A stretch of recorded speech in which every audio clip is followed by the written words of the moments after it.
হরে কৃষ্ণ। আজকের আমরা আলোচনা করব পাপ মোচনী একাদশী সম্বন্ধে। 22শে চৈত্র, 5ই এপ্রিল শুক্রবার, কৃষ্ণ একাদশী, পাপ মোচনী একাদশীর উপবাস। তো চলুন এই একাদশীর মাধ্যমে জেনে নেওয়া যাক। পাপ মোচনী একাদশী। যুধিষ্ঠির শ্রীকৃষ্ণকে বললেন, হে জনার্দন, চৈত্র মাসের কৃষ্ণপক্ষের একাদশীর নাম ও মাহাত্ম্য কৃপা করে আমাকে বলুন। শ্রীকৃষ্ণ বললেন, হে ধর্মরাজ যুধিষ্ঠির, আপনি ধর্ম বিষয়ক প্রশ্ন করেছেন।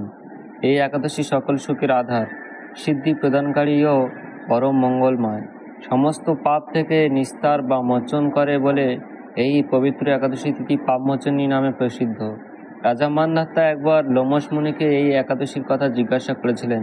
তার বর্ণিত সেই বিচিত্র উপাখ্যানটি আপনার কাছে বলছি, আপনি মনোযোগ দিয়ে তা শ্রবণ করুন। প্রাচীনকালে অতি মনোরম চৈত্ররথ পুষ্প উদ্যানে মুনিগণ বহু বছর ধরে তপস্যা করতেন। একসময় মেধাবী নামে এক ঋষিকুমার সেখানে তপস্যা করছিলেন। মঞ্জুঘোষা নামে এক সুন্দরী অপ্সরা তাকে বশীভূত করতে চাইল, কিন্তু ঋষির অভিশাপের ভয়ে সে আশ্রমের 2 মাইল দূরে অবস্থান করতে লাগলো। বিনা বাজিয়ে মধুর স্বরে সে গান করত। একদিন মঞ্জুঘোষা মেধাবীকে দেখে কাম বানে পীড়িত হয়ে পড়ে। এদিকে ঋষি মেধাবী ও অপ্সরার অনুপম সৌন্দর্য দেখে মুগ্ধ হন। তখন সেই অপ্সরা মুনিকে নানা হাবভাব ও কটাক্ষ দ্বারা বশীভূত করে।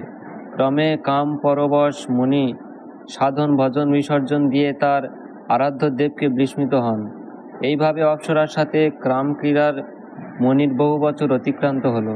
মুনিকে আচারভ্রষ্ট দেখে সেই অপ্সরা দেবলোকে ফিরে যেতে মনস্থ করল।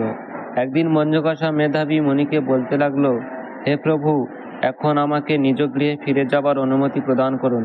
কিন্তু মেধাবী বললেন, হে সুন্দরী, তুমি তো এখন সন্ধ্যাকালে আমার কাছে এসেছো, প্রাতঃকাল পর্যন্ত আমার কাছে থেকে যাও।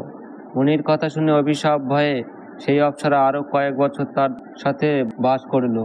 এইভাবে বহু বছর, 55 বছর 9 মাস 7 দিন অতিবাহিত হলো। দীর্ঘকাল অপ্সরার সহবাসে থাকলেও মেধাবীর কাছে তা অর্ধরাত্রি বলে মনে হলো।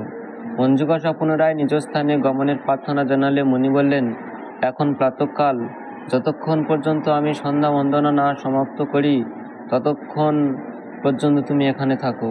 মুনির কথা শুনে ঈষৎ হেসে মঞ্জুঘোষা তাকে বলল, হে মুনিবর, আমার সহবাসে আপনার যে কত বৎসর অতিবাহিত হয়েছে তা একবার বিচার করে দেখুন।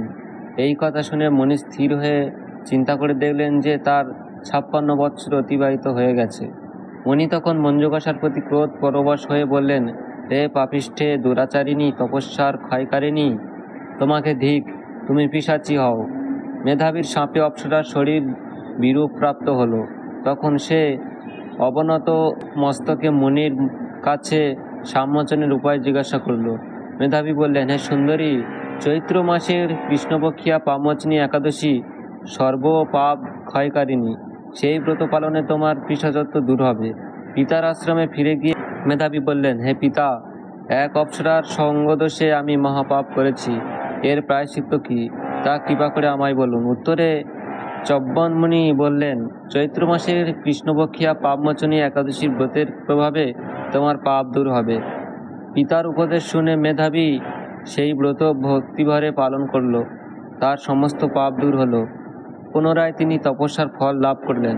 মঞ্জুঘোষাও ওই ব্রত পালনের ফলে পিশাচত্ব থেকে মুক্ত হয়ে দিব্য দেহে স্বর্গে গমন করল। হে মহারাজ, যারা এই পাপমোচনী একাদশী পালন করেন তাদের পূর্বকৃত সমস্ত পাপই ক্ষয় হয়। এই ব্রতকথা পাঠ ও শ্রবণে সহস্র গোদানের ফল লাভ হয়। এখন আমরা পালনের সময়সূচি সম্বন্ধে আলোচনা করব। 23 চৈত্র, 6 এপ্রিল শনিবার, কৃষ্ণ দ্বাদশী।